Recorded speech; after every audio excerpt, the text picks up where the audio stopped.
Hello, and I hope this finds you very well. We're living in difficult, unprecedented times, and I thought the time had come to share a short message with you as the impact of the coronavirus restrictions increase and affect all of us. I'm very proud of our community. We've taken advice seriously. We're watching the official guidelines. We're taking advice from the United Synagogue. And most importantly, we've convened a panel of local experts to assist. And as you've probably seen, we've already taken a number of serious decisions to protect every member of our community and the community as a whole. But we now need to take the bold action to ensure that we do our part in limiting the spread of the virus within and beyond our community. Our expert panel has advised that the very best way we can protect ourselves is to avoid congregating except where absolutely necessary. And so for now, from tomorrow, we will not be able to hold minyanim at the shul or elsewhere, at least for a while. It's a big step, I know, one that upsets me, but one that we've considered very carefully. It may be sadness, but in confidence that this is the right move now for our wonderful community. We always knew that community is much more than buildings. It's about people. Sometimes people make the mistake of thinking community is about services or tefillah. It's not. They're very important, but the people, their shared will, their collective aspirations are what make a community. The care and love that we have for one another. None of this changes as a result of these temporary and unfortunate restrictions. The rabbis explain that when the Jewish people arrived at Mount Sinai to receive the Torah, they were ki'ish echod belev echod, like one person of one heart, because wherever we are, even if we're not able to congregate in traditional ways, the bonds that connect us are strong. They're much stronger than COVID-19 or any temporary restrictions, which are harsh, but I assure you will pass in due course. Vicky pointed out that we as a community should reject the phrase social distancing. It should be geographic distancing. We're very lucky because the internet enables us to connect, stay together, to see, speak to, and express our love for family, friends, and remain socially proximate, even if we are geographically distant. But I'm aware that the government advice leaves many, particular older people, more isolated than usual.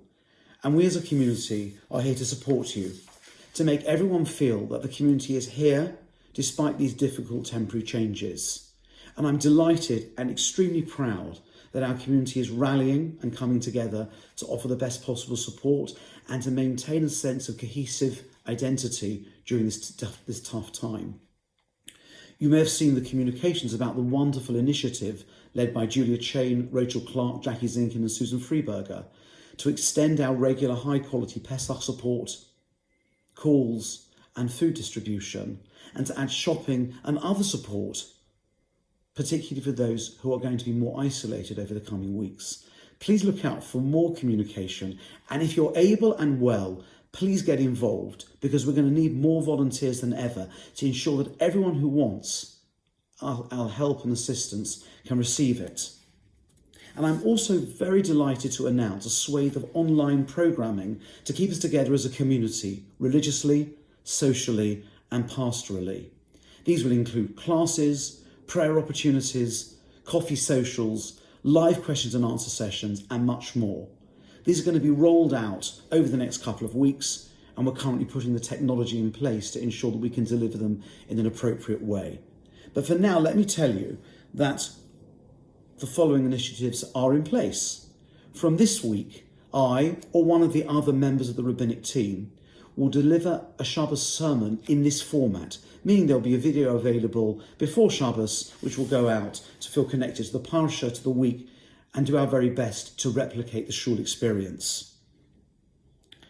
The Monday evening Gemara share, which resumes this Monday, will be given in an online interactive forum, more details to follow.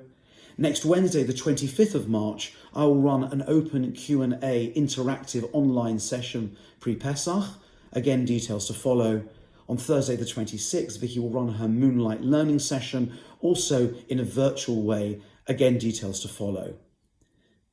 All the information will come shortly, And there are many, many more initiatives in the pipeline to ensure we can do as much possible to support individuals in our community and maintain a sense of cohesive identity and aspiration. If you need any assistance with the technology, or you know someone who does, or even someone who is not seeing this video because they're not able to access it, please let us know, ideally via the office, and we will do everything possible to assist them in obtaining the right advice so they can access these initiatives as well. Sometimes our role is not to question why, but how. Not why certain things have happened and are happening, but how we can respond as individuals, as a collective, to challenges. And the purpose of the response is always to make our lives, the lives of others and the community happier. Now is such a time. Keep well. Please follow the published guidelines. Support us in our work in making the community as successful as possible during this difficult period. And as always, sei gesund und stark.